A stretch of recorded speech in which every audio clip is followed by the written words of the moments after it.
Hi, my name is Bill, and today I'm going to be showing you how to replace the idler arm screw in your dryer. The reason why you might have to do this is because the screw is damaged or missing. For this repair, we'll be using a short Phillips head screwdriver, a regular size Phillips head screwdriver, and a 5/16 inch nut driver. Warning: before doing any repairs, please disconnect your power source. So this is our dryer that we're going to be using for this demonstration. It's a Maytag. Keep in mind your dryer might be a little bit different than what we've got here, but the same technique should still apply. The first thing you want to do is make sure you turn your gas off. So I'll be using a Phillips head screwdriver, and it's our little short stubby guy because we're dealing with an awkward angle and not a lot of space.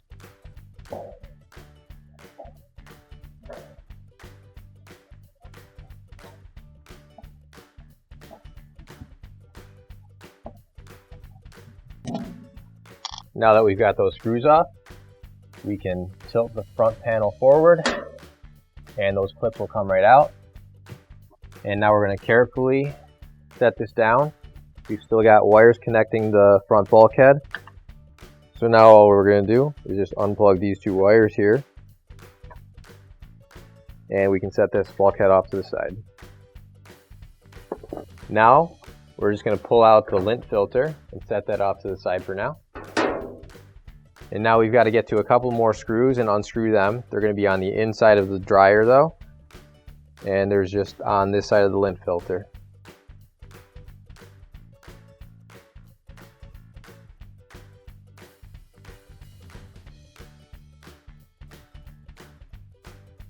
And now we've just got one more screw in the middle, which is a Phillips head screw. There we go. And now we've got one more screw that's holding this on. So we're just going to remove these two screws here, and the whole entire piece should just come right off.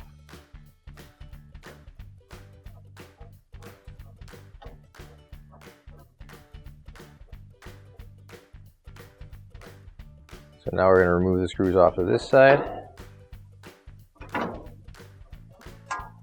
And we're just holding this in place so it doesn't fall down. And now you also want to remove this blue wire here. And with all that off, we should be able to remove the front bulkhead. And we can just set that down off to the side. Now the belt is still on here. So what I want to do is I want to pull this drum out slightly like this. And then I'm going to go back into the back here. And in order to get the belt off, we're going to have to push up on the lever to release the tension and reach in with our other hand, and now we can just take that right off. So now we can pull the drum out, and as you pull it out, just be careful that you don't get the belt caught on anything else, and if you do, just reach in there and get it out. So this right here is going to be our idler arm screw, and to remove that we're going to be using a 5/16 inch nut driver. And once we've got that out all the way, just pull that out, and you're going to want to remove the sleeve and take out the old screw. Now you can grab your new OEM replacement screw.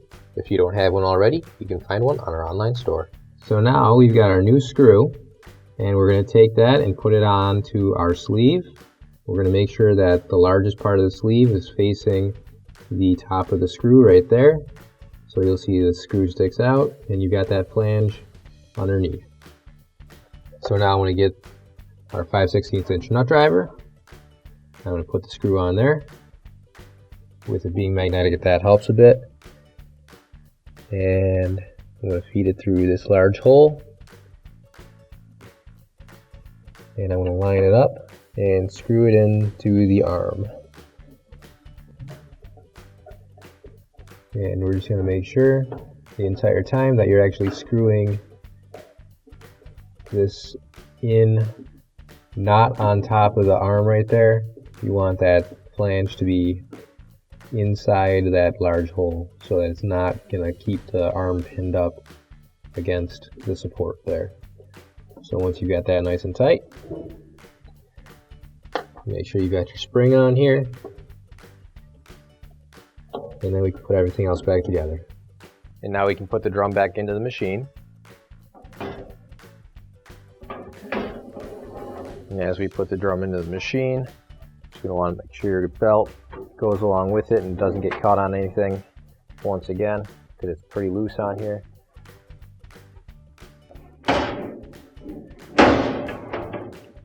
Now to put the drum back on, we're going to take the belt, we're going to go on the other side of the wheel here, just like this, and we're going to lift it up,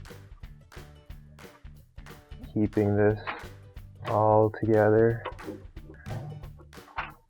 and then loop the belt around the shaft here,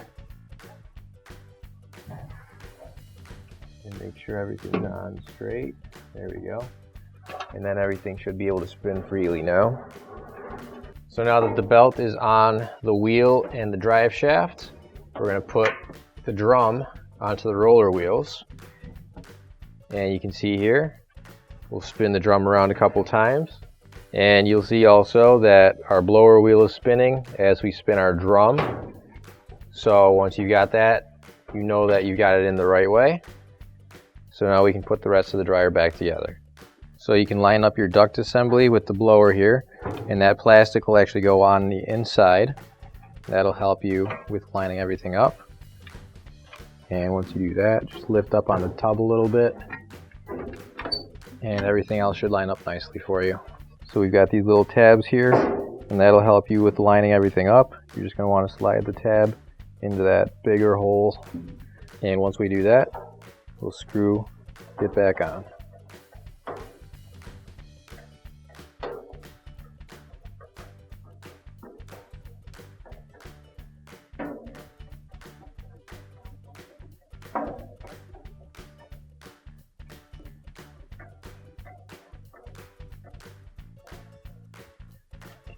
And now we'll plug the blue wire back in here. And now I'll screw these screws back in on the inside of the duct assembly.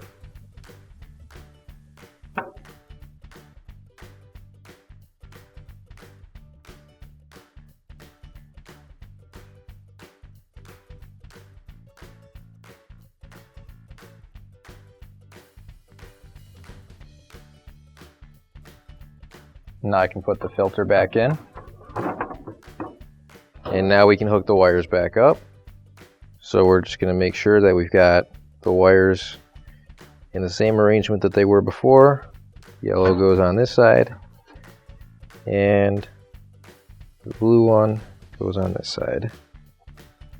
Okay. Now go back to the front. And now we're going to want to put the front panel back into place. To do that, we're going to just do the opposite of what we did to take it off. We're going to pick it up and angle it a bit, and just tilt it back until you hear both of those clips snap into place.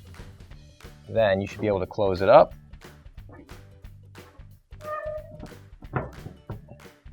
And now we can screw the bottom back in. So you're just going to want to make sure your panel's pushed in all the way. And once you do that, you should be able to get your screw started in the hole. There we go. And now we can just screw it back in.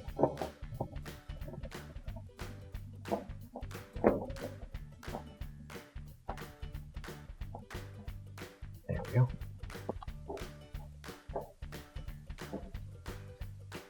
And once that's screwed in, you can plug everything else back in and your repair is complete. Now we can turn our gas back on. Finally, don't forget to plug in your appliance. If you need to replace any parts for your appliances, you can find an OEM replacement part on our website, PCApplianceRepair.com. Thanks for watching, and please don't forget to like, comment, and share our video. Also, don't forget to subscribe to our channel. Your support helps us make more videos just like these for you to watch for free.